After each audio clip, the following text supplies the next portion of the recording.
বর্তমানে সৌদি আরবে আমাদের প্রবাসীদের সংখ্যা কোট আনকোট ৩৫ লক্ষ। এই ৩৫ লক্ষ প্রবাসী গত ৮টা মাস ধরে যেভাবে দিন পার করতেছে, বাসা থেকে বের হয়ে কাজে যাবে, কর্মস্থলে গিয়ে পৌঁছাতে পারবে কিনা নিশ্চয়তা নাই। কর্মস্থল থেকে আবার বাসায় আসতে পারবে কিনা কোনো গ্যারান্টি নেই।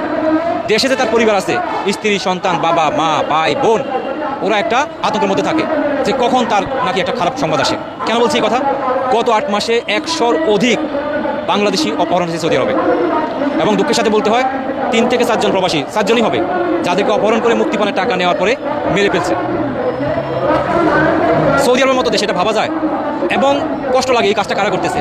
এই কাজটা করতেছে আমাদেরই বাংলাদেশি ভাইরা, মানে হচ্ছে বাংলাদেশিদের হাতে বাংলাদেশিরা অপহরণ হচ্ছে।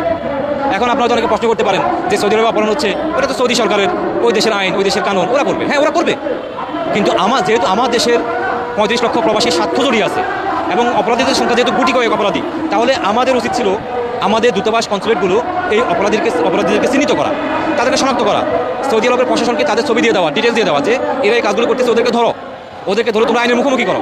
তাহলে এই জিনিসটা হতো। আপনারা জেনে অবাক হবেন যে কিছু সংখ্যক অপরাধী ধরা পড়ার পরেও তারা জেল থেকে বের হয়ে যায়। কীভাবে বের হয়ে যায়? কারণ আমাদের যে ভিকটিম যারা আছে, মানে যারা ভুক্তভোগী, ওরা ভাই মামলা চালাতে পারে না, ওদের অনেক কাছে টাকা নাই, সাহস নাই, ভালো আরবিতে কথা বলতে পারে না। একটা ভালো আইনজীবী ধরতে গেলে তাদের হাজার হাজার রিয়ালের প্রয়োজন, ওরা এত টাকা পাবে কই? কিন্তু আমাদের এই দূতাবাস কনসুলেটে অন্তত 20 জন আইন সহায়তাকারী আছে, যারা আইনজীবী, ওরা বসে আছে, ওরা আইনি সহায়তা দিচ্ছে না। আজকে যে মানববন্ধনটা করলাম, কেন করলাম? ঘটনা তো করতেছে সৌদি আরবে। আমরা বাংলাদেশে কী চাই আসলে?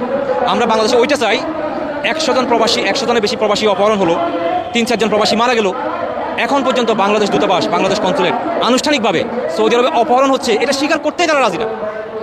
ওদেরকে আনঅফিসিয়াল বললে হ্যাঁ আমরা জানি, আমরা কাজ করতেছি। কী কাজ করতেছেন আপনারা? আপনাদের যে ফেসবুক পেজগুলা, সোশ্যাল মিডিয়াগুলা, এখানে যে লোকগুলো কাজ করে, আপনারা কোন দিন কোথায় যাইয়া কোন প্রবাসীর সাথে কী সেবা দিচ্ছেন ওইটা 30টা ছবি দিতে পারেন। আপনাদের কোন উপদেষ্টা সেখানে গেছে, তার জন্য 90টা ছবি দিতে পারেন। আপনারা কখন কি করলেন, ওই দূতাবাস কনসুলেটে কী প্রোগ্রাম করলেন, সেগুলো প্রকাশ করতে পারেন। তো আপনাদের সোশ্যাল মিডিয়া আছে, এগুলো প্রবাসীরা ফলো করে, আপনারা সেখানে কেন বিজ্ঞপ্তিটা আজ পর্যন্ত দিতে পারলেন না যে প্রিয় প্রবাসীরা যারা এই অপরাধমূলক কাজের সাথে জড়িয়ে আছেন, আমরা আপনাদেরকে সতর্ক করতেছি, আপনারা সচেতন হয়ে যান, সাবধান হয়ে যান, না হলে আপনাদের বিরুদ্ধে কঠোর ব্যবস্থা নেবে সৌদি সরকার, একই সাথে বাংলাদেশ সরকার। এটা বলা উচিত ছিল।